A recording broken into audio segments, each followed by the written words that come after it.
Hello, hello. My name is Brittany. And I'm Kate. And we are The Fools. Join us as we explore everything spiritual, astrological, and overall mystical. Don't forget to follow your intuition, but more importantly, follow us at The Fools. Welcome back. Welcome back. Yeah, thanks for coming back. Yeah, if you're here for the first time, though, make sure you subscribe and follow.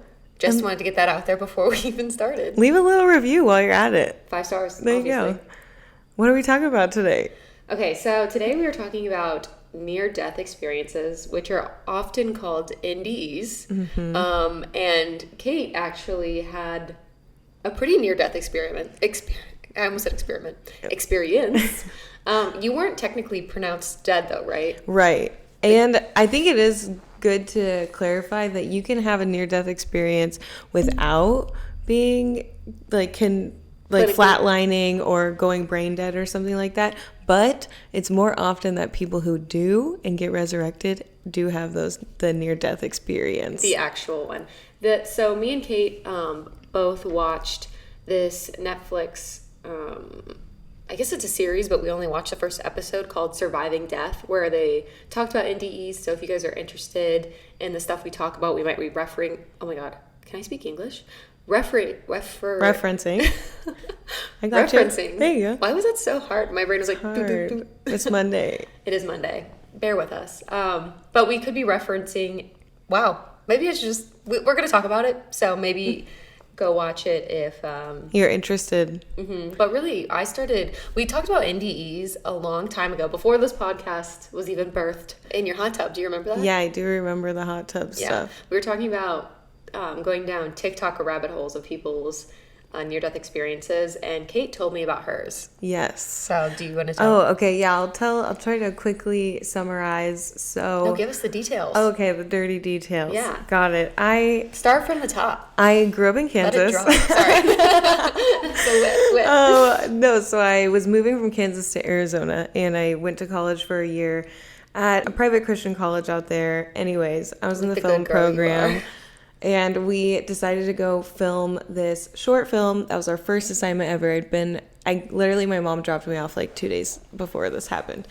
And we were like, okay, yeah, no voice at all. We just have to portray an emotion. And it was like conquering your fears and just like that adrenaline before you do something exciting. So one of the vignettes was rock climbing, you took it really literally climbing a fucking mountain. And they're like, okay, we need on-camera talent, obviously.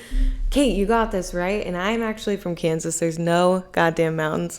I never hiked in my fucking life, Britt. Like, it's flat everywhere. There's only hills. Like, Missouri. Yeah, that's so funny. I'd never even... And we went off the trail to get the shot, obviously. Because it's serious filmmaking business. Very serious. And our teacher had just been like, don't hurt yourself, blah, blah, blah. And I was really proving their point. Challenge accepted. Yeah, exactly. So anyway, we're doing this. We climb. We're getting the shot. We literally had a GoPro that I would walk past. And while I'm walking past, the rock that I hold on to for my grip strength breaks off the cliff. I slide down. The GoPro catches my eyes literally getting as big as my goddamn face. I'm searching for anything to grab. Then I'm gone. I'm off a cliff. This whole thing is on camera? This guy deleted the footage too. And because I had only properly processed it a week later, and I've been like, hey, can you send me? Can I watch myself? Can you send me the GoPro footage? Because I had seen it or whatever, but to be honest, I was processing it. After you fall off a goddamn cliff, you're like, okay, what? Yeah. So I ended up reaching out, and he's like, I deleted that footage. And I was like, wow, I'm upset. What an idiot. Yeah. So anyway, long story short, I free fall from about 17 to 20 feet. Just free fall in the air. That's a lot of feet. It was actually... I had to be rescued. And so when the firefighters showed up, they're like, you fell from there? And I was like, yeah, dude.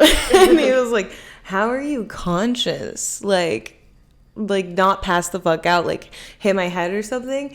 And I will tell you something people describe in near-death experiences is the time warp. Mm-hmm. And I completely experienced that falling off this cliff because what was probably 7 fucking seconds, like in the scheme of things, felt like 30 seconds. I really vividly remember me like hurtling towards the ground, and then out of fucking nowhere, just this thought gets implanted into my fucking brain that was just like, don't fight the fall. And I go full dead body mode and just like drunk driver crashing into a car, just like released. I limp noodled it. And one of the girls in my group goes, you looked like a dead body rolling down a hill. And I was like, it was so scary. But yeah, I landed on some cactus, some hard rocks. We're in Arizona, you know. Oof. And so then I'm also like laying at the bottom of this cliff, and they start packing up this camera equipment because we've had to call 911 and I must now be rescued from the side of a mountain. Kicks a rock loose, hits me, leaves this little Harry Potter scar I have now. And like then I just start bleeding down my face on top of like already having a like sliced ankle. So yeah, I had to be rescued from by firefighters. They took me down. I was the headline of the news the next day. Wow. Teen takes tumble. Wow, they're really good with those headlines. Alliteration, baby. You're like, actually, I'm 18. I'm an adult. Got a discount on a nose piercing when I crutched in with my friends to go get their nose pierced. I don't know. You're new. That's so funny. And anyway, I took the nose piercing out and... Teen takes tumble. I love that. Dude. So, I obviously, similarly to most people, I kind of was looking for that spiritual meaning in that experience because I had just seen a psychic as well. And so I Facebook messaged my psychic, as you do. I was like, hey, I just fell off a cliff. Do you got any messages about that for me? And she was like, oh, yeah, your spirit guides are telling me, like, it's really to teach you a lesson about fear and things like that. And I was like, well, would have been cool if they didn't have to push me off a cliff. But anyways, I was thinking about this story, and I was like, dang, I still really resonate with sometimes really letting fear limit me in what I do. And so maybe they needed to push me off that goddamn cliff to send that message home. Do you feel like when you heard that yourself saying like to go limp, do you feel like that was yourself, or do you feel like that was like a download? I always rationalized it as some subconscious thought from watching Oprah with my mom, because I thought I heard some mountain biker say that when they got into like a really bad accident, like don't fight the fall was their advice. And I have no idea honestly where that thought even fucking came from. Yeah, it's crazy that you would even have the time to think while you're falling off a cliff. And you think you'd just be like, It's such a vivid memory, and that's oftentimes, I don't know if it's because of adrenaline or whatever, that's also what people describe when they experience near-death experiences, like years and years later. It's just such a vivid memory in their brains that, like, even things they actually remember and things that happened, it's just seared in there. I don't know. It's so crazy. Like, listening to the Netflix documentary yesterday, I liked it because they were like talking about science, because a lot of times you'll see when people talk about their NDEs, there's always someone who comments like, you're just chemicals releasing dopamine before you die. But a lot of the people who had these experiences were dead for a good amount of time. Like one lady was like 30 minutes or something, and she had a whole experience. So yes, I understand if your brain releases a chemical of dopamine or DMT so that like your passing is peaceful, but then why would you go and remember this full experience while you are brain dead? Yeah.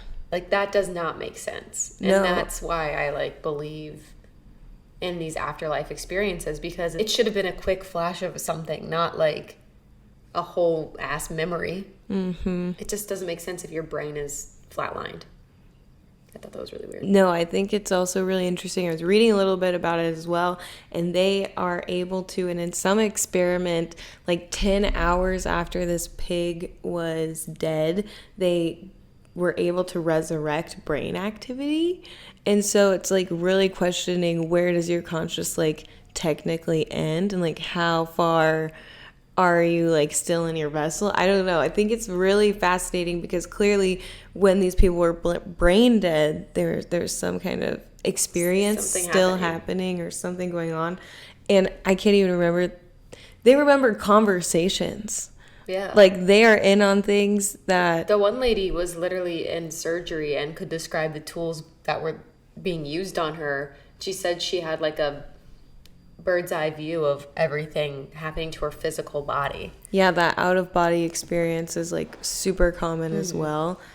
And if you haven't heard about, like, NDEs, I feel like we should explain. Most people commonly say they pass away, they feel themselves pull out of their body, and usually they can look down on their physical body, but they're, like, floating above it, and then they feel a warm hug of energy and light that they're drawn to, and they're usually greeted by other spirits that they're very familiar with that are guiding them and welcoming them back home, essentially. It's kind of overall. And then all of these people said that each person or spirit that they talked to was like, it's not your time yet, and sent them back. Because oftentimes they want to stay. Yeah. It's like an overwhelming feeling of comfort and safety and love and, like, everything's okay, peacefulness. Yeah, which we don't always experience here on the physical plane, so...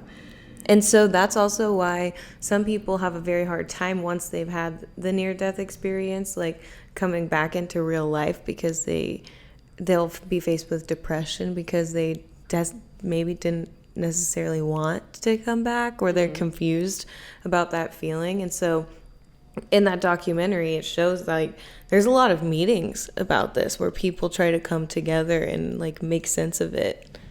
In a group setting. It was insane to see how many people were in that room who had experienced near-death experiences and were struggling afterwards. It's really sad, but I feel like we're such a species of tangibility that, I don't know, to have gone through something so traumatic and then on the other side come back from it and people not believe you would just be so painful.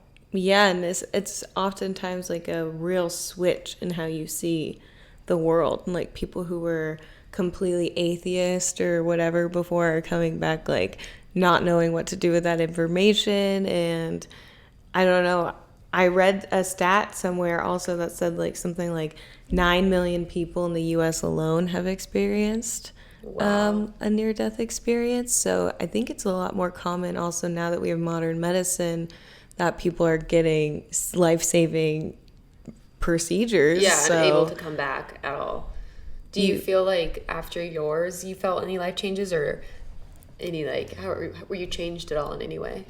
I think after, I felt like I just knew that all I could do was whatever my inner knowing was telling me, and so I knew that I didn't even want to be in Arizona. That was always, like, I went to that school, I went to that college to get to LA. And so after that happened, soon after, I was like, I'm going to give it the year. I'm going to spend the year here. But I knew that there was no really future for me there.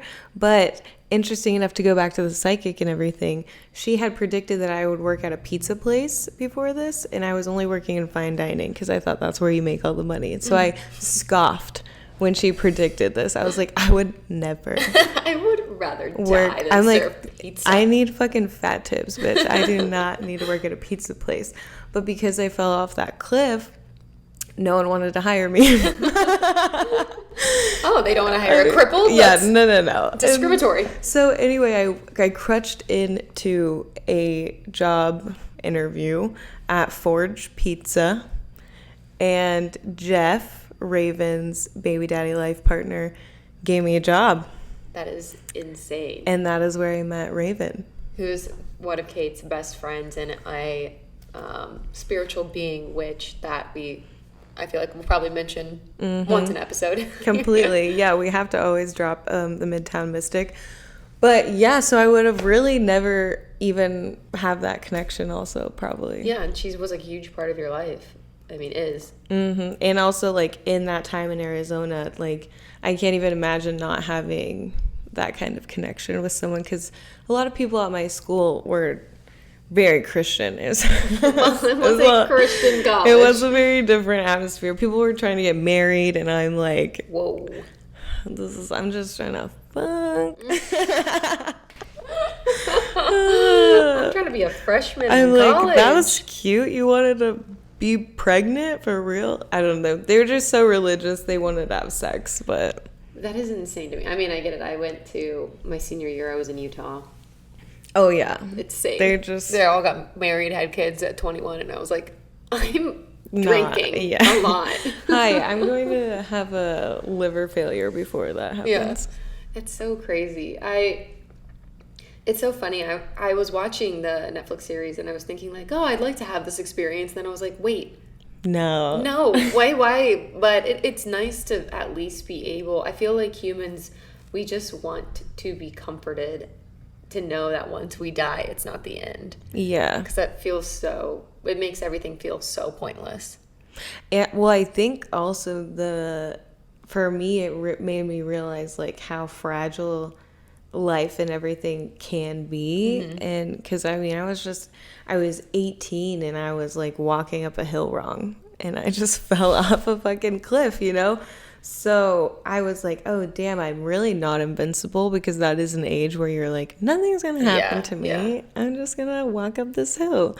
And then you fall down it. I also feel like it taught me, you know, so what if you fall off a cliff sometimes? Life goes on, maybe. Yeah, hopefully. It just, you might, the fool card, he's walking off a goddamn cliff, you know what I mean? Whoa. You just Didn't go. even think about that. Yeah, it's weird. Like when you're younger, I used to be a literal nut job. Like when I grew up, when I lived in Ohio, we had woods in our backyard. And I would just like jump off of trees and like fall into ditches, and like I broke my arm in the woods. I don't know. It's just so funny. And then the older I get now, even when I like fly on planes, You're like, I get that like anxiety. And I moved every 2 years growing up. I never felt that at all. And now, but you know what's funny is I feel like my anxiety from airplanes came from my knowledge of manifesting, because then I think about my airplane crashing, and then I'm like, I'm manifesting an airplane crash, and then I'm like, whoa, like things are just spiraling at that point. I am spiraling when I'm on the airplane. I'm like, give me a fucking Xanax. I can't. Dude. You know what? I think that there's value to the wisdom that you gather from all those things, but also the just brazenness of youth, and just that, even that mindset of invincibility, you know, it can serve you sometimes, but also be careful of cliffs. I don't know. We're all still trying to figure it out. That's true. I don't know. I wish we watched the second episode, because it relates into like people finding or seeking answers from near-death experiences, but also from their loved ones, which is like mediums. And it's kind of funny that you said like after your cliff fall you immediately reached out to your psychic, like you were searching for answers as well. It's interesting that it's like so many people with such like different such experiences. A universal thing to like look for that meaning or that comfort. You know, even though like in the series too, like everyone's near-death experience was insanely different. Totally. Like one person got hit by a car, one person fell off a cliff, one person... She got that lady that fell off the waterfall? Yeah. Whoa. Insane. One lady had an aneurysm, had open like brain surgery. Okay, first of all, that psychic bitch that was pregnant that knew she was gonna die, I was like... Her husband reminded me so much of Yui's. He's like an economics major, Air Force pilot, and he's like, I love statistics and numbers. And, give me the facts. And I was just like, sometimes you don't have them. I know. I felt bad for her. Again, it comes back around to like that invalidation you feel when people don't believe in your experiences. Yeah. But I get it. I mean, it's hard. I feel like even as someone who considers myself spiritual, I struggle every day with like, is this pointless? Is this stupid? Like every time I meditate, I'm like, is this really helping? Like, why does that intrusive thought come to me? Yeah. But I think it's just a part of being human, or maybe it's a part of breaking my narrative or my bad habits. I'm not really sure. It's just me. I think you just got to keep working that muscle. Yeah. I also, sorry to cut you off. No. I also thought it was so interesting in the series that they were like, oh, these experiences people have in the NDEs are because of drugs, but actually people who are on drugs didn't have the experience, and people as often. Yeah. I thought that was so funny, because I'm like, you'll always hear conspiracies about like how we're all blocked, you know, from this, that, or the other, just society, or some people it's like fluoride or like all these things.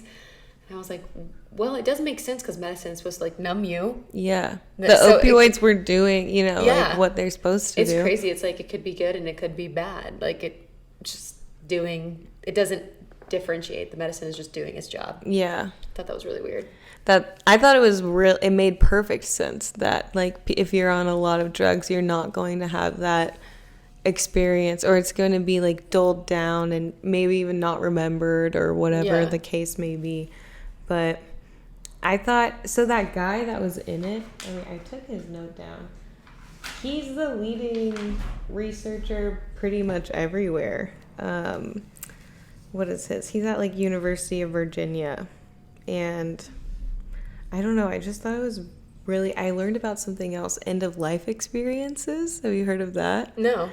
So in a similar vein, when people in hospice experience it a lot, that's like, it could be like, you know, a week before they're gonna die or like 10 days, but before they're gonna go, it's like in the cards, they get a lot of like visuals, hallucinations, or like highly vivid dreams where they like get some sort of peace about their life and about dying, and like have some sort of revelations in themselves, or like get visited by like loved ones in their dreams a lot more frequently.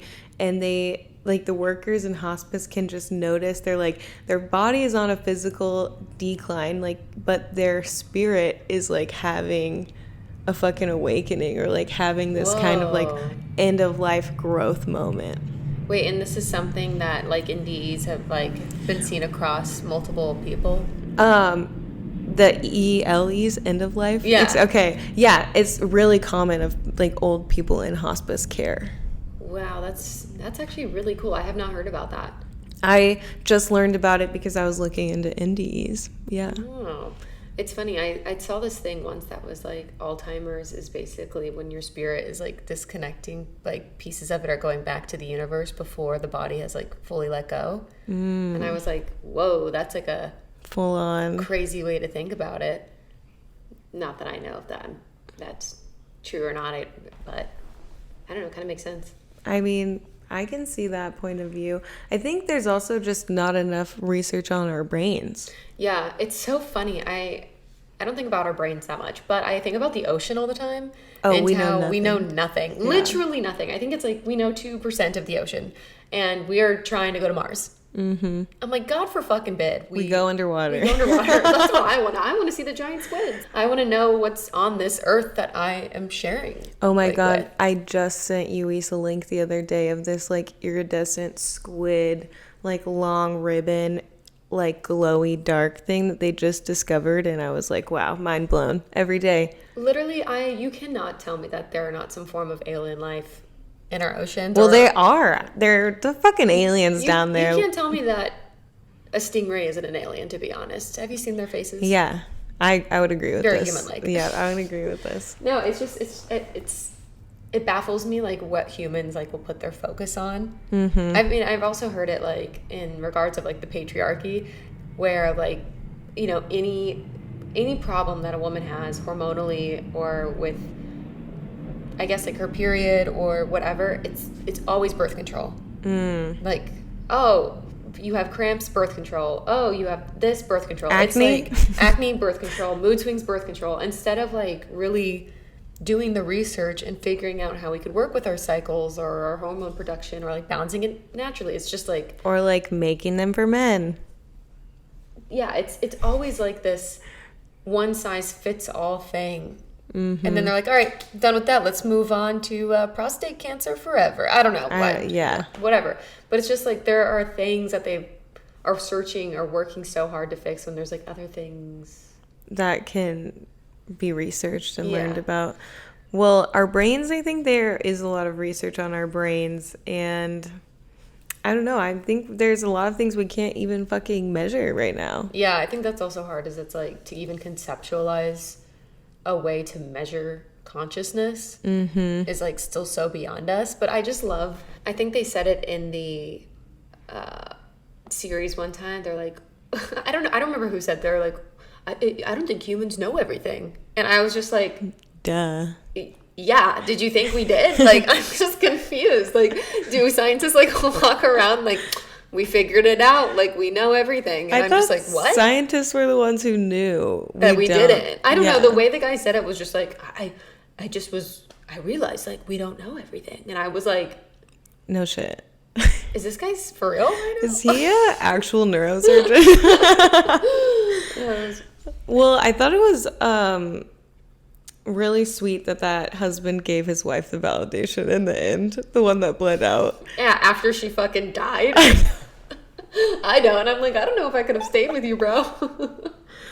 Oh, wow, that's so true, actually. Yeah, that's like traumatizing. Did you find any other research that you wanted to share? Let's see. I think also that near-death experiences can be frightening and like a bad experience for people. Like most of the time it gets the rap of being like a positive experience that people don't want to leave. It feels good there. But some people like get really scared about it and don't have a pleasant time because maybe they don't like what they see, but...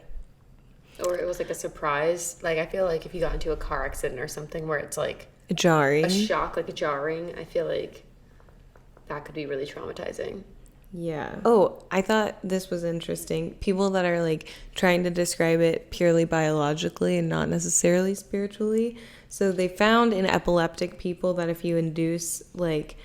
they put like little things to shock this part of your brain. It's called the insula, that epileptic patients experience like bliss, enhanced well-being, heightened self-awareness, out-of-body experience, and visual like hallucinations if you activate this part of the brain. So like I said, I just don't think we know enough about the brain to really know what that means. Yeah. But even some people even say they have reached these types of things through meditation purely. Yeah. Like if you get really good at meditating, you can like have outer body experiences, or what is it called? Like when you go to different astral project, stuff like that in dreams, like that. And I think one thing that makes people skeptic sometimes is that people will try to profit off their near-death experiences. So I don't know if you ever heard about that book about that 4-year-old kid that was like, I met God. Anyway, it like made like $100 million or something. It's what I read in this article, because so many Christian organizations were like pushing this book as like education or like proof. And so oftentimes, you know, people want to believe in an afterlife, clearly. So they'll just take that information for like not necessarily the negatives about it. So there is an argument that if you're profiting off of, you know, you maybe not the most reliable source, but at the same time, I mean, if you wrote a book about your experience, who's to say that's... Well, was it found out that the 4-year-old was lying? No, but there was this neurosurgeon that did have like a near-death experience that he ended up kind of fibbing about and kind of tainting the... There's always like credibility. Yeah. It sucks, like... It sucks people are like that, but I mean... It's hard because I get it, but we also all have to make a living. We live in this world. So if you can, like, do something... I don't know. I feel like if you're just purely talking about your NDE, that's one thing. But if you use it to then, like, help people, I don't mind if you profit off of it if you're being truthful. I mean, what are all the self-help books? Totally. Like, if you... What about all these, like... I guess the only people who wouldn't be profiting is like Buddhist monks, like who just like weren't just meditating. And you know what? Somebody's profiting off those Buddhist monks. Like they wrote this shit. They said. Yeah, and then somebody else like sold it. I don't know. Like, I don't know. It's a very weird. It's obviously a line that you have to decide what year. You can even be mad about like psychics charging you. But like what? Just because they have this connection, then they should give it out. Oh. You got to pay for that information. Yeah, it gets dicey. But I do think people probably overcharge, you know what I'm saying? I'd be seeing some of those psychics like $600. I'm like, bro. Yeah. 600? I guess if they've garnered like that notoriety to charge that much, I think it's hard when you're going in and you don't know. It's hard to know ever. Yeah, that's so true. So it like helps if somebody you almost have to like accept that whatever comes with that money. Yeah. That's so true. You're like, I'm saying goodbye to this money. I hope that it brings me something. Brings you some peace. I think that'd be interesting. If you guys wanted to email us at Contact Fools Podcast. Is it the Fools? No. Contact Fools Podcast. ContactFoolsPodcast@gmail.com. If you have any recommendations of psychics or tarot readers or any witchy people in general in the LA area, let us know. Maybe we could go use their service or have them on the podcast or something like that. That would be really fun. Also, contact thefoolspodcast@gmail.com if you had a near-death experience. Yeah. And we can see, I don't know, what our we could people think. We could read it out loud for the next episode and share your experience if you'd be down with that. That'd be sick. That'd be interesting to come back to, collect some of them and see what your guys' experience was. I fell off a cliff. You can tell me about the time, like, your mom left the oven on and you stuck. I don't know. We don't know what happens. That's true. Yeah, definitely just email us. And also, we'd like to hear from you guys. Do you have any other info on the NDEs? I always want to say NDAs. Don't sign an NDA if you're not comfortable with it, first of all. Second of all, try to avoid near-death experiences. Try not to die. But if you have them, don't fight the fall. Stay open. That's so true. I don't know. That's all I got. We should pull a card. Today we're going to use the classic Rider-Waite tarot deck, which is what all tarot is based off of. I just thought it'd be fun to use this one. The only thing that's hard about this one, but is probably good, is it comes with a very basic description. Info book. Yeah. So you really have to use your... Yeah. Interpretate. Wow. Wow. I just dropped off of them. Should we ask a specific question? Do you have a question? Not really. I don't really either. Let's just get a general. Our podcast viewers with. Oh yeah, you can find us at the Fools Podcast on Apple, on Spotify, on iHeartRadio, anywhere you consume your podcast listening. You can follow Brittany at BMars on Instagram and Kate at Kate the Great on Instagram. There's some underscores. It's a little difficult. Go to Brittany's profile and click me. And we're also on YouTube at The Fools Podcast, and our Instagrams and everything is listed in the description box. There you go. Make it easy on yourself. Let's see. Ooh, is it 10 of wands? X is 10? Yeah. There's a number at the top. Oh, I didn't even see the number. Wow. 10 of wands. Well, 10 is usually like a completion number, and wands is like learning and building and growing. Okay. Carry a card of many significances, and some of the readings cannot be harmonized. It is oppression simply, but it is also fortune, gain, any kind of success of these things. Well, this dude's working pretty hard to gather all these things he's learned, so he might be feeling overwhelmed by all of his tasks right now. It can also relate to being overwhelmed by these experiences that people are having on this earthly plane. On this earthly plane. Well, it's hard. Look how hard this man is working for his... He's struggling. He's struggling. It's a lot to carry, but... Kind of reminds me of how me and Kate's personal lives have been recently. It's been like a lot to carry for us. Yeah. But we're doing it. We're here. You gotta just keep on. Look, this guy's still persisting. He's still going. He's almost to the village he's got to get to.